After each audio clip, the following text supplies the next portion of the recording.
Pemerintah kaji pengembangan Maung sebagai mobil listrik nasional.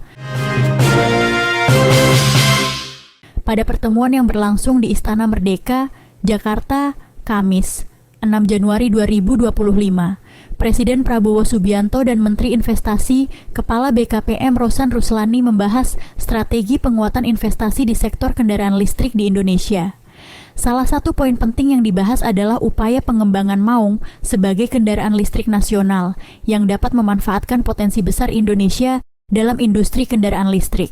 Rosan Ruslani menekankan bahwa Indonesia memiliki potensi luar biasa untuk menjadi pemain utama dalam industri kendaraan listrik berkat sumber daya nikel yang melimpah dan ekosistem baterai yang sudah berkembang. Namun, Rosan juga mengungkapkan bahwa meski Indonesia sudah memiliki potensi besar, produksi mobil listrik nasional masih terbatas. Hal ini membuat Indonesia lebih banyak bergantung pada investasi perusahaan asing seperti Hyundai, BWD, dan Wuling yang sudah membangun pabrik manufaktur di Indonesia. Produksi mobil kita kan sekitar 1,2 juta per tahun dan diharapkan bisa berkembang hingga mencapai 2,5 juta pada tahun 2030.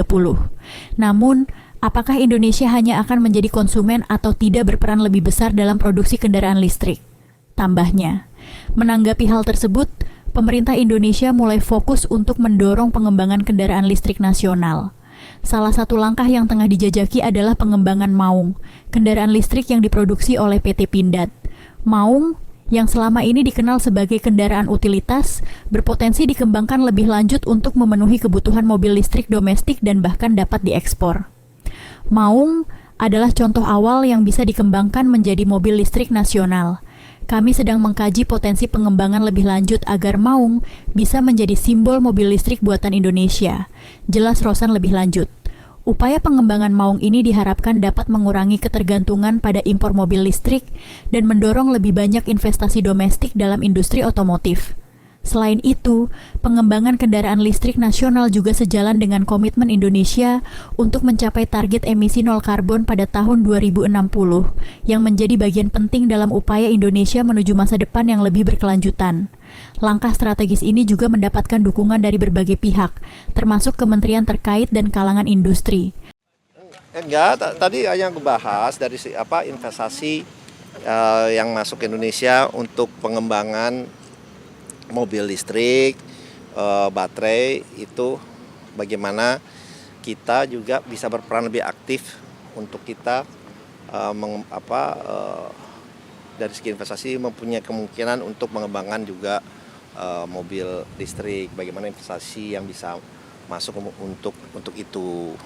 Nah, jadi lebih ke situ sih gitu, karena potensi tadi kita bicara, ya kita kan potensi dari nikelnya segala macam, baterainya sampai baterai itu udah ada, recycle baterainya udah ada. Nah, tapi mobilnya kan kita belum ada nih, mobil untuk mobil listriknya. Sedangkan kita kan sudah committed untuk net zero emission di 2060. Nah, malah keinginan dari Bapak Presiden bisa lebih cepat. Nah, jadi sedangkan produksi mobil di kita kan sekitar 1,2 juta per tahun. Dan berkembang dan diharapkan di tahun 2030 tadi disampaikan sampai 2,5 juta. Ya intinya masa kita hanya tidak bisa berperan lebih besar dari itu. Nah, soalnya arahnya seperti itu dan kita diminta juga untuk melakukan pengkajian lah. Tapi kepada itu sih. Gitu. Bahkan udah ada Hyundai Pak, bahkan nanti ada investasi masuk lagi Pak.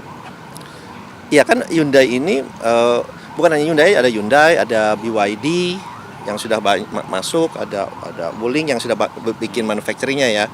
Nah tapi kan itu atas nama perusahaan mereka gitu. Nah kita kan sudah ada Maung ini, nah ini mungkin ada pengembangan berikutnya nanti kita akan bicara akan kerjakan lebih lanjut lagi lah ininya, assessmentnya. Masuk ke mobil listrik juga Pak? Oh enggak, Maung kan udah ada gitu kan. Nanti kita lihat untuk pengembangan ke depannya juga, itu aja. Tapi dari segi investasinya, saya sih lebih dari segi investasinya lah. Bagaimana dari pengembangan itu, hitung-hitungannya nanti seperti apa.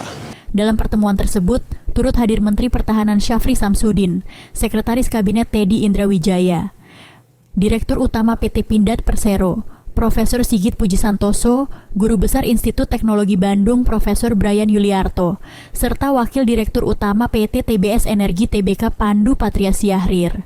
Bersama-sama, mereka mendiskusikan langkah-langkah konkret yang perlu dilakukan untuk mempercepat pengembangan industri kendaraan listrik di Indonesia.